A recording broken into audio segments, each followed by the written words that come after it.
Hello everybody, welcome at today's webinar, which is the first part of webinars focused on the IoT ecosystem. Webinars will run every 2 weeks. Today we will present the IQRF ecosystem. During this part you can post your questions into the chat window. The presenter will answer them at the end, or you will enable the microphone in the end and ask directly. Let me introduce Šimon Chudoba, IQRF Alliance CEO, who will guide you through this webinar. So Šimon, it's yours. Okay, thank you, Ona. Hello, everyone. So on the beginning, I would like to do like very short demonstration. So what you should be able to see right now is actually my screen. And you can see a mobile application, which was designed by one member of the Alliance. And actually, with this mobile app, you can control IQRF network that I have here on the table.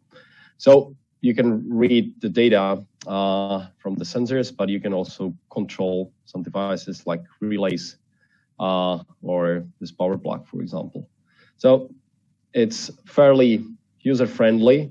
With this, you can also like update the data. You can run enumeration. You can run discovery of the network. You can also unbond device, so actually take it out of the network, like this one, and then you can add it back via multiple ways. So, for example, one of them is to use a QR code. So now what you can see is actually the live cam. This is a protronic sensor, CO2 temperature, humidity. And on the other side, you find a QR code. And actually, based on this QR code, you can read what kind of device it is. And now we are actually adding this device to the network. And thanks to the whole IQRF ecosystem, actually, it's connected. And you can see that it's not just connected, but also enumerated. So you can see what kind of what kind of parameters are there, or quantities, and also what's the value. So fairly easy, you can start controlling your network using the interoperable devices of the IQRF Alliance. So what I'm doing actually right now is I will start sharing my screen on my laptop. So I hope you can see it now. And actually what you can see here is another, let's say, tool of the whole ecosystem, which is called Pixla. So from this Pixla, I can see remotely all my gateways that I have access to. For example, this gateway is the one that we are now using for our demonstration.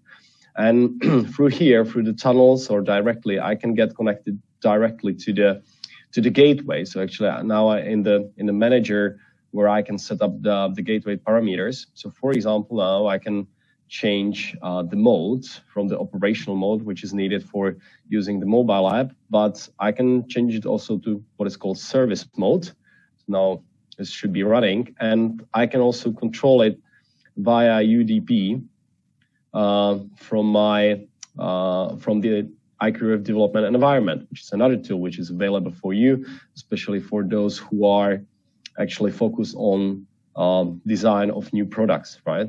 So with this tool, actually, you can see what's the more or less topology of the network.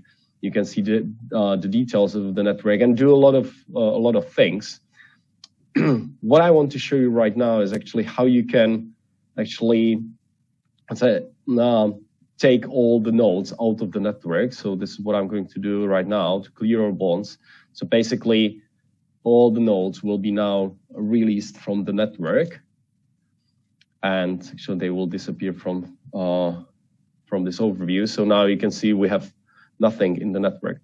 But with the auto network, excuse me, that's a tool actually that you can use for very quick setup of the whole IQRF network. So just when you push one button, actually the whole network will be set up automatically. So actually what it's doing right now is that the coordinator is trying to contact all the nodes that are in direct range. The coordinator will bond this node, so it means that it will add it to the network. So this is what is happening right now. And actually once he have them all, let's say, connected, the coordinator initiates discovery. This means that actually the network is set up. So it means the mesh network is set up.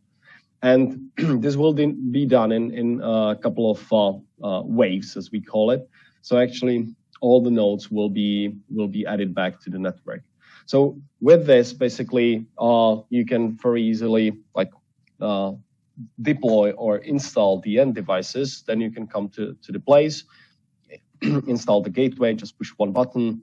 You can go and take your coffee, and meanwhile, actually, the whole network will be set up as you can see it right now.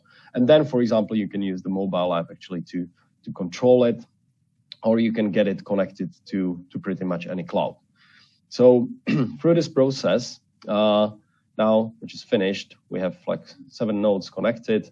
You can see all the details about the devices here.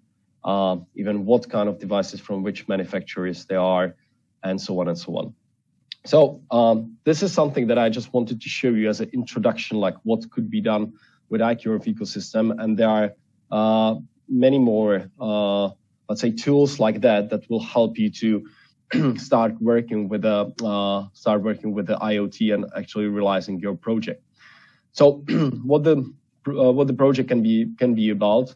It's about one thing is that IoT is good for definitely device monitoring. So basically collecting the status data, if the device is running well or not. The second thing is that you can literally control devices, and it doesn't have to be like a small plug to switch it on and off, but it could be really controlling these huge things like this turbine in a power plant. It could be also collecting data from variety of sensors, whatever kind of sensor it is, pretty much. And also you can use it for retrofitting of your current, let's say, setup or system, and very easily you can make it smart or at least connected. So this enable things actually, or the IoT enables a lot of new, let's say, features and benefits as well. So through the monitoring, you can realize preventive maintenance. That means that you can plan your maintenance, and with this you can optimize your costs. And you can also design actually completely new business models, because you have the devices under control, and basically you don't need to just sell the devices, let's say, but you can also loan them. So based on this, new business models are enabled. Also, with controlling the end devices, you can increase efficiency. That's quite clear, I guess. And also, let's say, improve the environment where you live at, right? Because when you collect the data about the environment, you can take actions how to like open the windows, or let's say fix your ventilation system. And also IoT, since it's very easy, let's say, to deploy and commission, it enables to collect completely new data that were not available before. For example, here on this picture, it's on the right bottom corner. It's a hotel in a high Tatras where they start controlling the thermostatic heads from a center point, and it's connected to the booking system. So basically, when the customer comes to the room, it's preheated before he comes, because you know it from the booking system. And this is all done automatically. So you can actually increase the customer service or improve the customer service. Also, this project is about energy savings. So basically it could be paid back within like two or 3 years. And we have even projects where IoT literally save lives. So for example, here in the UK, they deployed a system to monitor railway embankments. I will mention it a little bit later on, but basically you can literally save lives with that. So, for example, in smart cities, like what IoT solutions could be used for. So first of all, you can monitor the traffic. So based on this, you know what kind of cars, what's the speed of the cars. If you have, let's say, trucks on the roads where they are not supposed to be, and so on. You can also monitor the air quality, also collect the data about the let's say, about the waste in the containers. So based on this, you can optimize the collection. You can increase, let's say, the energy usage efficiency, and with this, you can decrease the cost. And also, you can have a real-time alerts about the leakage, about the floods, and so on. So there are plenty of things actually how IoT can help in the cities. So we have here just one use case where actually this small town or almost a village somewhere in the middle of Czech Republic is actually now deploying let's say street sensors that they can monitor traffic. And if you deploy it on more places, let's say around the village, you can pretty well collect data about the traffic, and you can have a knowledge like really what's going on the roads, and based on this you can take appropriate actions. But the beauty of the IQRF is that since we have in the Alliance we have IQRF interoperability standard, that means that the devices can talk to each other in one network. So on one gateway, you can have devices like this loudspeakers around the place, but it could be also street lights, it could be air quality sensors, and all of these things could be connected in one network. Another beauty beauty of this setup is that the connectivity from the gateway to the endpoints is free of charge because it's on ISM band. Let's say the city owns the whole infrastructure, so they don't pay extra money, just the hardware and the deployment on the beginning. But then they can benefit from this later on again and again, and basically they can scale it up, they can add new devices and actually really use it for their benefit. So this is, let's say, getting me to the key features of the IQRF technology. So basically, one of them is that you can create a mesh networks.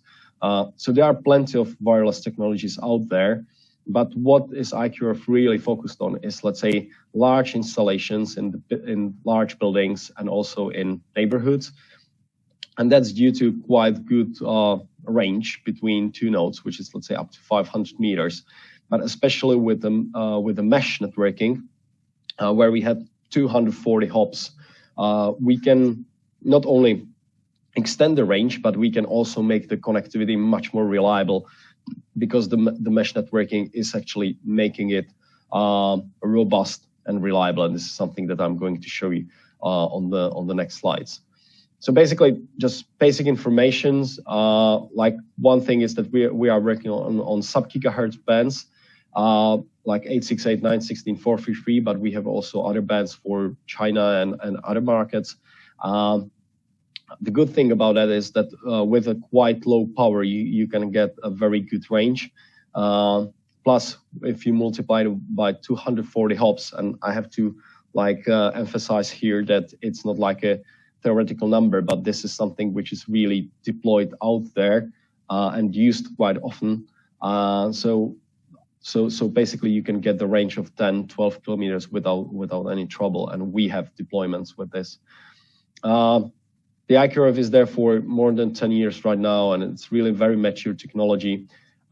Definitely is not designed to, let's say, stream the videos or stream a lot of data in a short period of time, but it's rather for, let's say, slow communication, to collect data from the sensors, to send commands to lights to switch them on, or the plugs, or dim something. So it's actually very useful for specific kind of use cases. It's definitely not technology that can cover it all, because there is no technology like that, frankly speaking. And last but not least, the IQRF can do really very low power deployments. That means that batteries can work even in mesh network for 5-10 years. It just depends on the frequency, how often you read the data, and that's something that you have fully under control. So this is just to very briefly explain how the communication works in the mesh topology. So on the top, you can see this is a coordinator. So this is something, a module which is part of the gateway usually. And then you have a couple of nodes in the network. The blue ones are those that support repeating feature. So there are actually repeaters in the network, but usually not all of the nodes you want to have them as a repeaters, that they are running, for example, on battery. So you want to switch this feature off, which you can. That's fairly easy. And then basically you just initiate the communication from the coordinator. And this is a key thing, because with that you can actually control what's going on in the network. So you cannot get any jamming or any troubles with delivering the data. So then we use actually time slots, how the data are propagated throughout the network. So in the time slot, the packet is like sent from one node to another, and with this actually the message propagates through the whole network till it gets to the specific point or to all the nodes. It depends like how you send out the message, and the response goes back in the very same scenario, but it's just going from the highest figure to the lowest one. And there are definitely some consequences of this approach. What is very positive is that you have redundant packets. So basically, if you lose one or more of these connections, it doesn't matter, because actually the message just comes from another neighbor of that particular node. So our experience is that if you just deploy an IQRF network, you do the discovery. So basically, then you have no troubles with communication there and back. Basically, the mesh makes it very robust, and also, let's say, immune against like noise and change of the environment and so on. What is getting more and more important is also like predictability. So you can very easily calculate how much time it takes to deliver the message there and back.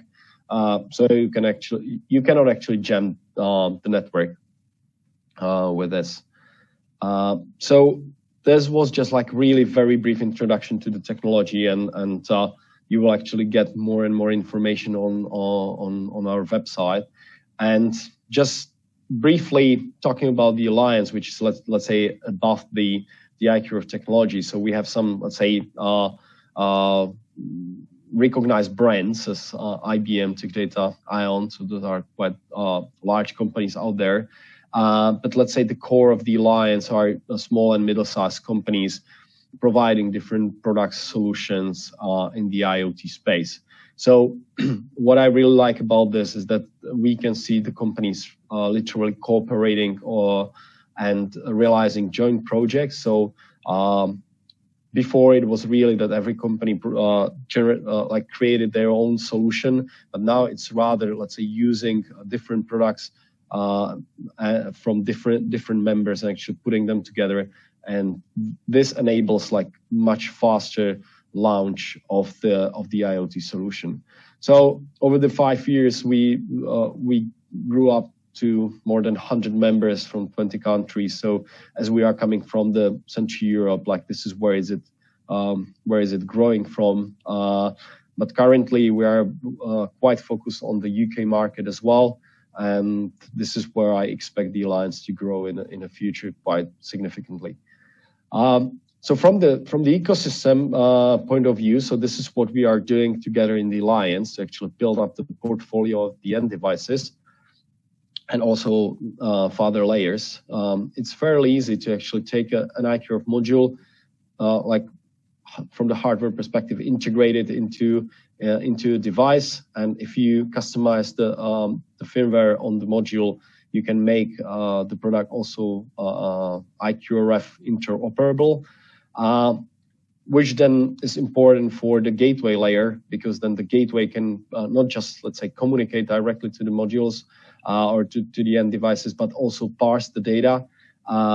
And also, let's say, the data are then coming from different devices in completely the same structure. So if you get a temperature, let's say, from 2 different devices from different manufacturers, the gateway will give you a JSON string or JSON data with temperature is so and so. And this is why, let's say, then the mobile app can easily add another device and actually show the data.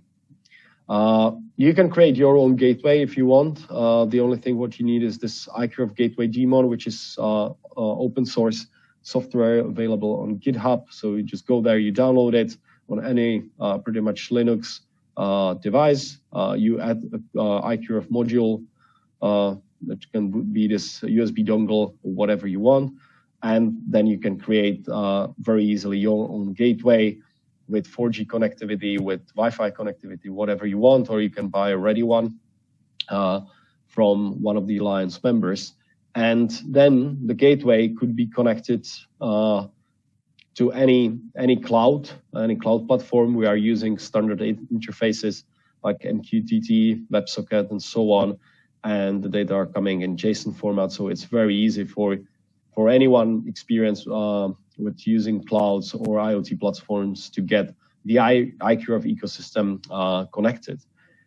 Also, what is important is that when the device is certified by the IQRF Alliance, it's listed on this repository, and that means that the gateway can download this repository, and if you want to add a new device, then actually the gateway knows this device from the repository. So basically it's completely dynamic.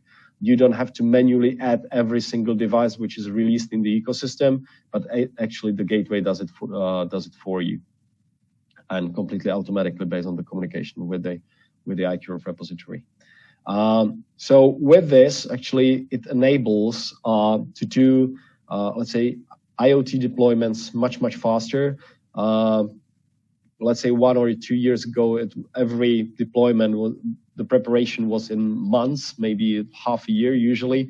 But literally right now, if you want to deploy something where the ready devices are available, you just buy them on our eShop, you get the gateway, you just, let's say, customize the gateway, or you get it connected to your cloud platform, and you can deploy it and commission it.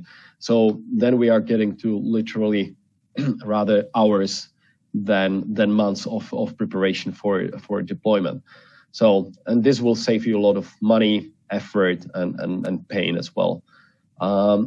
So with this, actually, you can create a lot of solutions. And I want to share with you a couple of realized projects that's been there over this decade that IQRF is out there on the market. So one of them is street lighting, right? This is very typical use case for IQRF. This is where IQRF is very strong and fits the requirements of this use case very well, because with this 240 hops, you can really create large street lighting networks and actually create a communication infrastructure for other sensors to be connected to through this, let's say, lighting wireless sensor. Another one, street parking. This is the same case. You need to collect data from the sensors. This case study is from Skoda Auto, let's say, assembly line or production plan, where you have 2,000 people coming in and out for every shift, so you need to control the traffic there. So they install the traffic detectors, they collect the data, and also based on this, they can control these boards and guide people to the empty parking place. One use case from the UK, where they actually deploy these accelerometers around railways. And based on this, they can monitor all this embankments, movements, or landslides. And with this, they can prevent any derailment on the train and literally save lives there. In buildings, IQRF is used especially in large buildings. That means like production facilities or large office buildings. You can control lights with that. And you can also control, let's say, heating. In this case, it's the hotel in High Tatras. They communicate with this battery-operated thermostatic heads. So with this, you can collect the data about the temperature. You can send commands. You can switch it on. You can set up the temperature. So with this, definitely you can save a lot of energy for heating. But you can also collect the data about air quality. And where what we are, let's say, quite proud of is the deployments of IQRF in heavy industry. This is, for example, a mission critical process where you bring literally wagons of coal into a power plant. You need to heat it up, and for this they use about 500 infrared heaters, like here, and basically each one of them is controlled with IQRF module. So this gives you let's say, the idea how IQRF could be reliable if they use it in such an environment. Another thing is controlling these blades on in this turbine. And again, it's showing like how reliable this could be, that because you definitely don't want to stop this huge turbine just because of two small wireless modules that are inside. Another use case on Skoda power plant, but there are plenty of them, and we can discuss it for ages actually. But before, let's say, I do a short summary, you can see a lot of those use cases and products, and also members of our community on the IQRF meetup, which will take place in IBM Client Center November 27th this year. You're very welcome to come. It's free access, so you can come there. You can talk to people that have been using IQRF for many years. You can get inspired, and you can find new, let's say, business partners over there. So you are very welcome to come over. This was just like really just introduction, very quick introduction into the quite big IQRF world. So we will be introducing members of the Alliance on these webinars. So there will be more, let's say, you will learn more about each element of the whole ecosystem every 2 weeks. Then it will be posted on our website, so you can come back to this as well. And if you need to know, learn more, let's say, about what the Alliance is, what the IQRF Technology is, and so on, you can go to these links and actually learn more from there. We are definitely happy if we get contacted by you. And that's all from myself right now, but I would be very happy to answer your questions in the time that we have left.